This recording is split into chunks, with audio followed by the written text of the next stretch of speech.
Okay. Vijay அவர்கள் புதுசா வந்திருக்காரு. அவருடைய வருகை எப்படி பாக்குறீங்க? அவருடைய வருகையை பாக்குறோம். அவர் வந்து அவசரப்பட்டாரு. விஜய் எல்லாம் வந்திருக்காரு அது தெரியுமா? தத்துக்குட்டி அப்படிலாம் இவர் திடீர்னு வந்து உட்கார ஆசைப்படுறாரு. அது முடியுமா? அந்த 41 பேர் இறந்தப்ப அவர் ஓடி போய் ஒளிஞ்சிட்டாரு. அதையே அவரால் வந்து ஸ்டடி பண்ண முடியல. அதனால தமிழ்நாட்டை அவரால் ஸ்டடி பண்ண முடியாது. வீட்டுக்கு வீடு அந்த பைப் லைன் போட்டவங்க எல்லாம் வீட்டு உள்ள மக்களை கூப்பிட்டு வச்சு வீட்டுக்கு வீடு போட்டோ எடுத்து பணத்தை பில்லாக்கிட்டாங்க. ஆனா குடி தண்ணீர் வரல. அதுக்கப்புறம் மகளிர் தொகை வந்து அனைவருக்கும் வேணும்னு தான் எங்களோட கோரிக்கையா இருந்துச்சு. அதுவும் கவர்மெண்ட் ஜாப் உள்ளவங்களுக்கு அந்த சலுகை வரதே கிடையாது. ஏங்க சார், பெண்களுக்கு பாதுகாப்பே இல்லைங்க சார். என்ன பாதுகாப்பு கொடுக்கணும், பாதுகாப்புக்குமா அங்கங்கேயும் பெண்கள் கற்பொழி அது இது. மற்ற ஊர்கள் அடைஞ்சிருக்க வளர்ச்சிக்கு திருக்கோள் அடையல. நிறைய பேர்ட்ட பேசும்போது நிறைய திட்டங்கள் கொண்டு வந்திருக்காங்க. திட்டங்கள் கொண்டு வந்திருக்காங்க, வளர்ச்சி அடையணும்ல. நிறைவான இது கிடையாது. மற்ற ஊர்களை போய் பார்க்கும்போது திருக்கோளை வந்து ஒரு முதல்வர் பிறந்த ஊர்.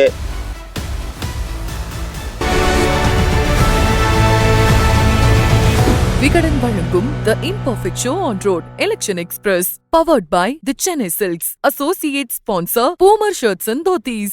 ரம்ஜானுக்கென்றே பிரத்யேக கலெக்ஷன்கள். ஆசியாவின் மிகப்பெரிய ஜவுளி சாம்ராஜ்யம் The Chennai Silks. Puma Majestic Collections, premium dhotis and shirts. Imperfect Show on Road Vigadan Election Express 2026 powered by the Chennai Silks. Associate sponsor Poomer Dhotis and Shirts. இன்னைக்கு நாம திருக்குவளையில தான் இருக்கோம். கலைஞர்களுடைய சொந்த ஊரான திருக்குவளையில இருக்கோம். இந்த பயணத்துல நம்ம பல்வேறு மாவட்டங்களுக்கு பயணிச்சு அங்க இருக்கக்கூடிய மக்களோட மனநிலை இருக்கு, எந்த கட்சி ஆதரிக்கிறாங்க, அங்க யாருக்கு செல்வாக்கு அதிகமா இருக்கு அப்படின்னு சொல்லி பார்த்துட்டு இருக்கோம். அந்த வகையில் நம்ம இப்போ வந்திருக்குது திருக்குவளைக்கு வந்திருக்கோம். திருக்குவளை அப்படின்னு சொன்னோன்னா எல்லாருமே திருவாரூர் டிஸ்ட்ரிக்ட் அப்படின்னு நினைச்சிட்டு இருப்பாங்க. ஆனா இது வந்து திருவாரூர் டிஸ்ட்ரிக்ட் கிடையாது, நாகப்பட்டினம் மாவட்டத்தில் இருக்கு. கீழ்வேலூர் சட்டமன்ற தொகுதிக்கு உட்பட்ட பகுதியா இந்த திருக்குவளை இருக்கு. திருக்குவளை மக்கள் என்ன சொல்றாங்க, யார் ஆதரிக்கிறாங்க, இங்க திமுக அரசு செஞ்சிருக்கக்கூடிய சாதனைகள் என்ன, அவங்க எப்படி பாக்குறாங்க அப்படிங்கறத இப்ப பார்க்க போறோம். திருக்குவளையில ஏதாவது பிரச்சனைகள் இருக்கா? பிரச்சனைகள் நிறைய இருக்கு. குடி தண்ணீரே இல்ல, கிடையாது. அந்த கூட்டு குடிநீர்னு சொல்லிட்டு அது ஒரு மாசமா வேலை பார்த்துட்டாங்க, தண்ணி வரல. கவனத்துக்கு கொண்டு போனீங்களா அரசு அதிகாரிகள், அரசு அதிகாரிகள் கவனத்துக்கு? எல்லாம் வந்து பாத்துட்டு தான் இருக்காங்க, ஸ்டெப் எடுத்துட்டு தான் இருக்காங்க. ஆனா கொஞ்சம் சரி பண்ண முடியல. ரெண்டாவது பைப் லைன் போட்டாங்க. ஒரு பைப் லைனுக்கு 2 லைன் போட்டாங்க. பணம் பில்லாக்கி இருக்காங்க தவிர வீட்டுக்கு வீடு அந்த பைப் லைன் போட்டவங்க எல்லாம் வீட்டு உள்ள மக்களை கூப்பிட்டு வச்சு வீட்டுக்கு வீடு போட்டோ எடுத்து பணத்தை பில்லாக்கிட்டாங்க. ஆனா குடி தண்ணீர் வரல. ரொம்ப கஷ்டப்பட்டுட்டு தான் இருக்காங்க. எல்லாம் குடி தண்ணீர் அங்க பைப்ல தான் அடிச்சுட்டு போறாங்க. மனு கொடுத்தவங்க தன்மையில ஒரே ஒரு நாள் வந்து டிப்பர் மூலியமா தண்ணி கொடுத்தாங்க. அப்ப அதையும் நிப்பாட்டிட்டாங்க. தண்ணி பிரச்சனை கிட்டத்தட்ட ஒரு 1.5 மாசமாவே மக்கள்லாம் துவச்சு போயிட்டோம் எல்லாருமே. அது பெரிய ஒரு குறைபாடா இருக்கு. முதல்வரோட சொந்த ஊர்ல தண்ணி பிரச்சனைனாக்கா கொஞ்சம் மக்களுக்கெல்லாம் கொஞ்சம். ஏங்க சார், பெண்களுக்கு பாதுகாப்பே இல்லைங்க சார். என்ன பாதுகாப்பு கொடுக்கணும், பாதுகாப்புக்குமா அங்கங்கேயும் பெண்கள் கற்பொழி அது இது அப்படியே பயங்கரமா நடக்குது. நம்ம கிராமப்புறத்துல வந்து கஞ்சா வந்து நமக்கு கேள்விப்பட்டதே கிடையாது. ஆனா இப்ப ஒரு 2-3 வருஷமா எனக்கு தெரிஞ்சு பள்ளிக்கூடத்துக்குள்ள அருகில கஞ்சா நடக்குது, காலேஜ்ல கஞ்சா நடக்குது. சரியான வேலை வாய்ப்பு இல்லை. படிச்சவங்களுக்கு வேலை கொடுத்தாங்கன்னா அதே பெரும்படியா இருக்கும். வேற என்ன, மருத்துவமனைக்கு டாக்டர்ஸ் இல்லை, கம்மியான டாக்டர் இருக்காங்க, போதுமான அளவுக்கு இல்லை, அதை கொடுக்கணும். கல்விக்கு ஆசிரியர்களை கல்வித்துறையில ஸ்கூல்ல எல்லாம் ஹைஸ்கூல்ல இருக்கு, எலிமெண்ட்ரி ஸ்கூல்ல இருக்கு, போதுமான ஆசிரியரை போடணும். அது செஞ்சாவே போதுமானது. பஸ் வசதி இருக்கு, ஆனா 1 ஹவருக்கு ஒரு வாட்டி இருக்கு. அதுக்கப்புறம் வேக தடையெல்லாம் அதிகமா இல்லாம தான் இருக்கு. அதுக்கப்புறம் மகளிர் தொகை வந்து அனைவருக்கும் வேணும்னு தான் எங்களோட கோரிக்கையா இருந்துச்சு. அதுவும் கவர்மெண்ட் ஜாப் உள்ளவங்களுக்கு அந்த சலுகை வரதே கிடையாது. அதுக்கப்புறம் இல்ல, இப்போ ஓட்டு வந்து மக்கள் வந்து எல்லாருக்கும் தானே போறாங்க. அப்பனா மகளிர் தொகை வந்து எல்லாருக்கும் தானே வரணும். பண்ணிருக்காங்க. பிஃபோர் இந்த கலைஞர் பீரியட்ல வந்து நிறைய டெவலப்மெண்ட் கிடைச்சிச்சு. ஆஃப்டர் தட் முக ஸ்டாலின் பீரியட் அப்ப டெவலப்மெண்ட் பண்றாங்க. பட் அத்தியாவசியமா டெவலப்மெண்ட் அந்த அளவுக்கு ஆகல. கீழ்வேலூர்ல எந்த கட்சி ஜெயிக்கும்? கீழ்வேலூர் தொகுதியில திருக்குவளை உள்ளடக்கிய கீழ்வேலூர்ல வந்து அதிமுக தான் ஜெயிக்கும். எடப்பாடி தான். கீழ்வேலூர் தொகுதியில வந்து எப்போதுமே வந்து கம்யூனிஸ்ட் ஏரியா தான். டிஎம்கே தான் வரும். திமுக தான் சார் ஜெயிக்கும். திமுக தான். இங்க சிபிஎம் தான் ஜெயிக்கும். மார்க்சிஸ்ட் கம்யூனிஸ்ட் கட்சி தான் ஜெயிக்கும். திருக்கோளை வந்து கலைஞர் பிறந்த ஊர். திருக்கோயிலையிலேயே பார்த்தீங்கன்னா மக்கள் பூரா ஆதரவு அதிமுகவுக்கு தான் ஆதரவு கொடுப்பாங்க. என்ன சொல்றீங்க? உண்மை இதுதான். திருக்கோயிலையில நின்றுட்டு தான் நான் அந்த பேச்சு பேசுறேன். திருக்கோயிலையில வந்து அதிமுக தான் இங்க அதிகம். இந்த பகுதியில் ஓட்டு அதிகமாக வாங்குறதும் அதிமுக தான் வாங்கும். ஏன்னா இந்த பகுதியில் வந்து திமுக வந்து அதிகமாக ஒன்றும் கலைஞர் பிறந்த ஊருன்னு செஞ்சது இந்த அண்ணா யூனிவர்சிட்டி இங்கே கொண்டு வந்தது தான்.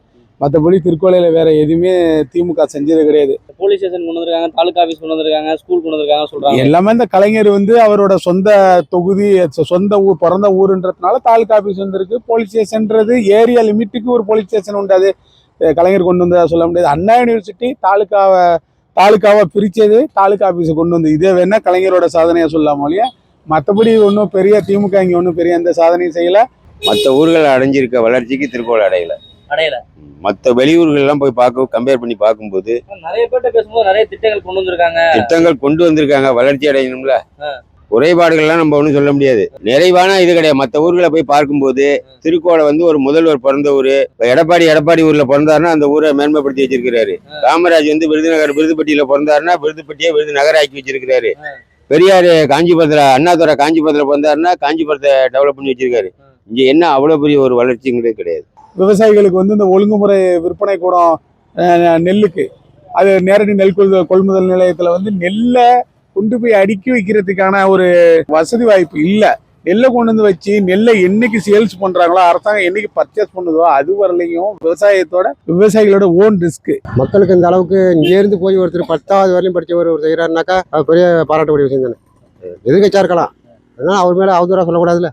இங்க உள்ளவர்ல அவங்க பையன் முதலமைச்சர், அவங்க பையன் துணை முதலமைச்சர் எல்லாம் அப்படியே பண்ணிக்கிட்டு இருக்காங்க. நல்லா செய்யறாங்க தான். இது சொல்லும்போது குடும்ப ஆட்சி அப்படிலாம் சொல்றாங்க. குடும்ப ஆட்சின்னு தான் சொல்றாங்க. அதுக்கு என்ன பண்றது? இப்போ நீங்க உங்க அப்பா அமைச்சரா இருந்தாக்கா நான் ஒரு எம்எல்ஏ கூடாதுன்னு கேட்க முடியல உங்க அப்பாவை. அது மாதிரிதான் இந்த ஊருக்கு இங்க நம்ம ஊரு திருக்கோயில இருக்கிறதுனால அவர் தான் வரணும் நாங்க ஆசைப்படுறோம். திமுக கூட்டணி. ஆமா, டிஎம்கே தான் வாய்ப்பு இருக்கு. குறிப்பா திருக்கோயிலுக்கு ஏதாவது சிறப்பு எடுத்து பண்ணிருக்காங்களா? சிறப்பா திருக்கோயிலுக்கு எடுத்திருக்காங்கன்னு சொன்னா ஹாஸ்பிட்டல் எடுத்து கட்டியிருக்காரு. இது இப்ப திருக்கோளை வந்த பிற்பாடு அஞ்சுகமுத்தூர் அரசு மேல்நிலை பள்ளி, அரசு மருத்துவமனை, இதே திருக்கோளை பேர்லயே 8 இருக்கு ITI. இப்பயே மகளிர் பஸ்ஸே ஒரு 3-4 வண்டி இப்ப விட்டுருக்காங்க. சிறப்பு கவனம் எடுத்து செஞ்சிருக்காங்களா? என்னென்ன விஷயங்கள்லாம் இங்க பண்ணிருக்காங்க? இப்ப வீடு இல்ல, எங்களுக்கெல்லாம் வீடு எல்லாம் கட்டி கொடுத்துருக்காங்க. 100 வீடு கட்டி கொடுத்துருக்காங்க. முன்னாடி ஃபர்ஸ்ட் பழுது பார்த்து கொடுத்தாங்க, அது சரியில்லைன்னு மறுபடியும் எல்லா வீட்டையும் தரமட்டமா இடிச்சிட்டு மறுபடியும் வீடு கட்டி கொடுத்துருக்காங்க. சமத்துவபுரத்துல. அப்புறம் குடிநீர் வீட்டுக்கு ஒரு பைப் கொடுத்துருக்காங்க. குடிநீர் திட்டம் முன்னாடிலாம் ரொம்ப கஷ்டப்படுவோம். எங்கன்னா ரொம்ப தூரம் போவோம், கொலப்பாடு வரைக்கும் போவோம். இப்போ ஒரு வீட்டுக்கு ஒரு பைப்பு.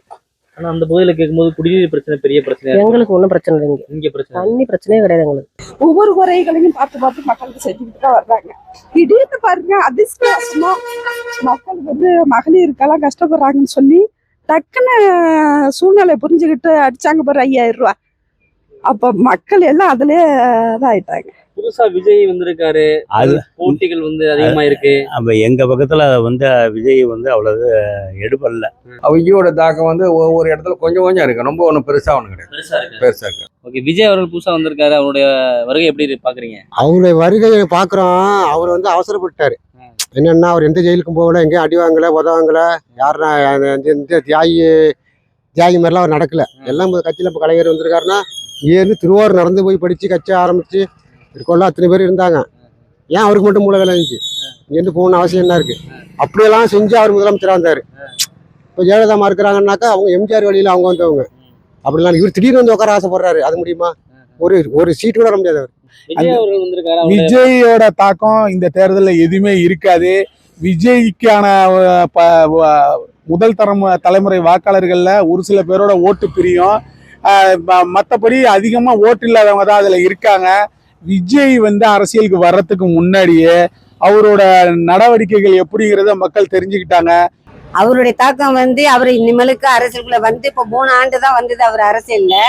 இந்த 3 ஆண்டு காலத்துல இருக்காரு, அரசியல்ல இருக்கிறாரு, குடும்ப பிரச்சனையிலயும் குழப்பத்திலயும் இருக்காரு. இது எப்படி குடும்பத்தையும் நிலநாட்ட முடியல. பொதுவா அவரோட வாழ்க்கையிலும் சரி, கரூர்ல நடந்த சம்பவத்துக்கும் சரி, அந்த 41 பேர் இறந்தப்ப அவர் ஓடி போய் ஒளிஞ்சிட்டாரு. அதையே அவரால் ஸ்டடி பண்ண முடியல. அதனால தமிழ்நாட்டை அவரால் ஸ்டடி பண்ண முடியாது.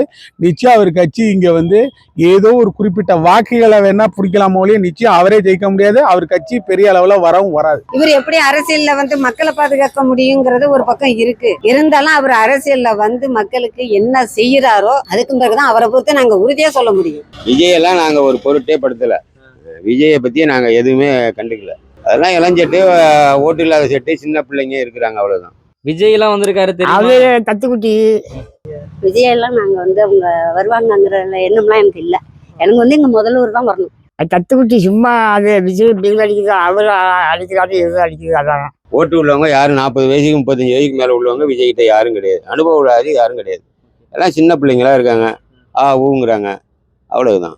அது வந்து ஒரு இளங்கட்சி புதுசா வந்திருக்காரு. இளைஞர்கள் இருக்காங்க, அதுல ஓட்டு இருக்கிறவங்களும் இருக்காங்க, ஓட்டு இல்லாதவங்களும் இருக்காங்க. அது ஒரு கூடிய சீக்கிரத்துல கொஞ்சம் கொஞ்சமா நகர்ந்து வரலாம். ஒரு திடீர்னு ஒரு வளர்ச்சி வராது. ஆனா விஜய் ஜெயிப்பாரு, பாக்கி ஆட்சிகளை வர முடியாது. வர முடியாது. புதுசா வரைக அவர் வந்து சொந்தமா கஷ்டப்பட்டு தான் செலவு பண்ணி வர்றாரு, இல்லைன்னு சொல்லல. இருந்தாலும் கூட அவர் வந்தா மக்களுக்கு நல்லதுன்னு சொல்றாங்க, சில பேர் சொல்றாங்க. அது எப்படியா அவர் வந்து எப்படி செயல்படுறாத அப்பதான் நம்ம இது பண்ணலாம். அவர் வராதுக்கு முன்னாடியே அது செய்வார் செய்யணும் நம்ம சொல்லக்கூடாது. அவர் எப்படி வந்து நமக்கு செயல்படுறாங்களா அதை தான் நம்ம சொல்லணும். ஆனால் விஜய் வந்து இப்போ வரலாம், அவங்கள தூக்கி விட்டோம்னா கொஞ்சம் நல்லா செய்வார். விஜய் வரவை எப்படி பாக்குறீங்க? கொஞ்சம் போட்டியான ஆள் தான் அவர். போட்டியாக இருந்தாங்க.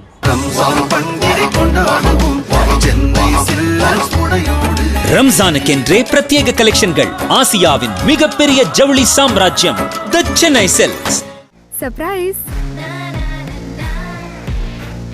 தோத்திஸ் அண்ட் ஷர்ட்ஸ்னாலே பூமர் தான். Puma Majestic Collections, premium dhotis and shirts.